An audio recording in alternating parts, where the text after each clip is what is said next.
It's hard to believe, but a new year is almost upon us, and that means it's time for our cord-cutting predictions for 2024. We're predicting that next year will usher in the next big phase of streaming, where we will see a big shift in how to stream your favorite content. Specifically, we're making 5 predictions. We predict that we'll see more tiers, more bundling, consolidation, fragmented sports viewing, and finally, that live TV streaming services could drop local channels. Let's get started with our first prediction, tiers. The top streaming apps are set to more than double the number of available pricing tiers that they offer in 2024, and that's according to Deloitte's annual Technology, Media, and Telecom Predictions Report.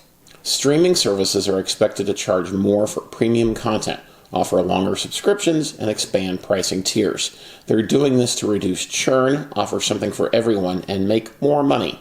Deloitte aptly points out that streaming is not what it used to be. If we take anything away from 2023, let it be that the streaming model has shifted from subscriber acquisition to profitability. Now that studios have the subscriber base they need, they are going to look for ways to start making as much money as possible off of their subscribers. Streamers disrupted the entire TV and film industry, and now disruptors have become the ones in charge. And we think that in the long run, they're going to fall back on the tactics and methods that made the cable and satellite companies they replaced so profitable in the first place. We've seen just about every streaming service increase prices this year. Many have also introduced new tiers. Max's new sports add-on is a recent example of that trend. Both Disney Plus and Netflix introduced cheaper ad-supported tiers. That was just the first step. Next year, expect streamers to create tiers that vary in price and what they offer access to. Deloitte predicts streamers will offer an average of 8 or more tiers, or plans, in 2024. New plans could offer access to live sports or video games, or they could offer premium content to people who sign up for annual plans, or early access in some tiers to new movies and other highly sought-after content. We could also see, and likely will see, more ads introduced into ad-supported plans. We could even see ad-light and ad-heavy plans with varying price points for each. Another possibility along with tiers is contract-based plans. We saw DirecTV Stream begin offering this in November. The cable-like streamer alerted its customers to updated terms of service that included potential fees for RSN coverage, service activation, and early termination if you signed up for a 2-year contract. While DirecTV Stream isn't charging the fees yet, it did leave the door open to do so down the road, and it's possible that we could see streaming services offer price breaks to customers willing to sign up for some kind of contract and institute fees if you cancel service before the term is up. And what does that sound like? I don't know, maybe cable? Now let's move on to our next streaming prediction for 2024. More bundles are coming.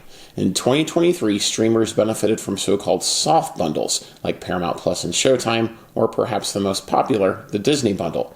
These bundles provide a price break to people who sign up for all the apps. In Disney's case, that means Hulu, Disney Plus, and ESPN Plus, either with ads or without, for a discounted rate than what you'd pay for if you signed up for all 3 separately. In 2024, you can expect the soft bundle to be replaced with hard bundles. An example of this is HBO Max and Discovery Plus simply becoming Max, or Paramount Plus now just being with Showtime or without. There is no way to stream just Showtime content. Streaming services like bundles because they reduce churn and make users stickier, but multiple apps are expensive to operate. It's much cheaper for media companies to put combined content on one platform. We're seeing this now with Hulu content being incorporated into the Disney Plus platform. Another soft bundle we can expect next year is Apple TV Plus and Paramount Plus. The 2 companies are reportedly in talks to offer their respective services as a combo plan that would cost less than subscribing to both separately. Now, another X factor in bundling is telecom companies like Verizon. Verizon already offers users the ability to sign up and pay for a number of streaming services. Streamlining the billing offers convenience that streamers want, and if Verizon and others like it can offer bundles with one place to pay for them, that could become the wave of the future and provide a new place for telecoms to play as cable numbers continue to drop. Our third prediction is related to bundling. It's the sort of extreme end of it in a way, and that's consolidation. We've been saying for some time now that a culling is coming. There simply aren't going to be as many players in the streaming market in the future as there are now. We think 2024 could prove a pivotal year for that reduction. Who will remain when that reduction's done? Analysts think Netflix and Disney Plus are well positioned to endure to the end. Netflix because of its massive subscriber count, and Disney because of its bundle. But they also think that Max could make it, but they do note that the platform is struggling to continue to grow subscriber numbers. Analysts think Max needs to grow above the 100 or 200 million mark to make it. And to reach that number of subscribers, they need to consolidate with Peacock or Paramount Plus. Consolidation isn't generally good for consumers because it leads to less choice, higher prices, and less competition. However, one thing that would improve is access to live sports, which is going to get harder to attain next year. Our fourth prediction is that live sports are going to become more difficult and confusing to watch in 2024. Right now, it can be downright confusing to find your team's games. As professional and collegiate sports leagues make deals with streaming services to air their games, sports are being spread out across more and more platforms. Some examples of this include Amazon having Thursday night football games, Peacock having exclusive Big Ten football matchups and an NFL playoff game, and Amazon and Max airing exclusive NASCAR races. Live sports are the most popular thing to watch on TV. Because of that, there's a lot of money tied up in it. WBD CEO David Zaslav described sports streaming as renting versus a movie franchise, like Lord of the Rings, which Warner Brothers owns. At the New York Times Dealbook Summit, he said, quote, "When we do something great with sports, we get to enjoy it and benefit from that until the deal is up. And when the deal is up, you get new rent," end quote. We need look no further than YouTube TV paying $2 billion for the exclusive rights to stream Sunday Ticket, or Amazon paying $11 billion to air Thursday Night Football exclusively for 11 seasons. As platforms pay more for the right to air sports, we will pay more to watch them, and we'll have to potentially sign up for more services to watch all of our team's games. The NBA is looking to create a package of games between ESPN and TNT and a third party. Yeah, the bottom line is that it is going to get harder before it gets easier for fans to stream sports. Games will continue to splinter across cable, network, and streaming apps as leagues try to get as much exposure and money as possible, while streamers look to keep costs down. We'll be stuck trying to decide which games we're willing to pay up for or simply not watch. Eventually, though, consolidation will bring sports under fewer outlets, similar to how cable did in the past.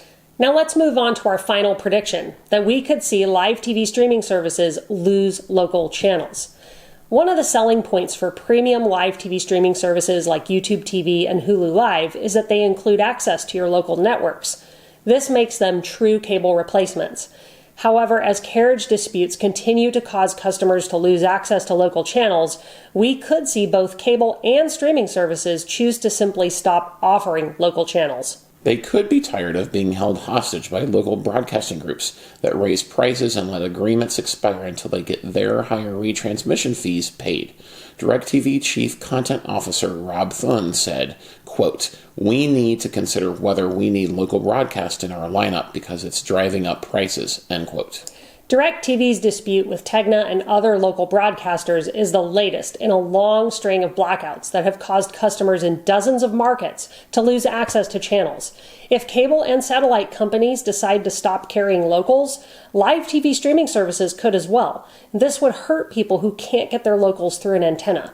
And it could give them yet another reason to ditch cable or an expensive live TV streaming service. DirecTV and other cable and satellite companies, as well as premium cable replacements like YouTube TV and Hulu Live, could also choose to keep offering locals but charge a separate fee for access to them.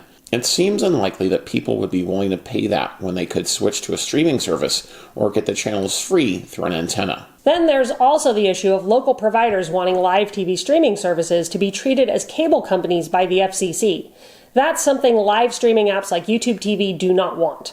Honestly, faced with a choice of losing negotiating power to the FCC and dropping locals, it's easy to see them dropping locals. Ultimately, analysts and media execs agree that it's going to take a few years for everything to shake out with cable. They believe cable will remain profitable during that time, even as subscriber numbers shrink, and that there will be a lot more disruption before all the dust settles. Expect to see a lot of dust kicked up in 2024. We'll keep covering it and helping you learn how to get the most from your streaming budgets right here on our YouTube channel and our live streams that air on Fridays at noon Central. For sure, saving on streaming in 2024 is going to require actively managing your subscriptions, being willing to cut live TV during the off-season or altogether, limiting the number of platforms you subscribe to, and adding fast services into your mix. What do you predict we're going to see in the streaming space in 2024? Let us know in the comments below. And if you haven't already, don't forget to like, subscribe, and turn on notifications so you can get all our latest news and reviews when they drop. Thanks for watching, and we'll see you in our next video.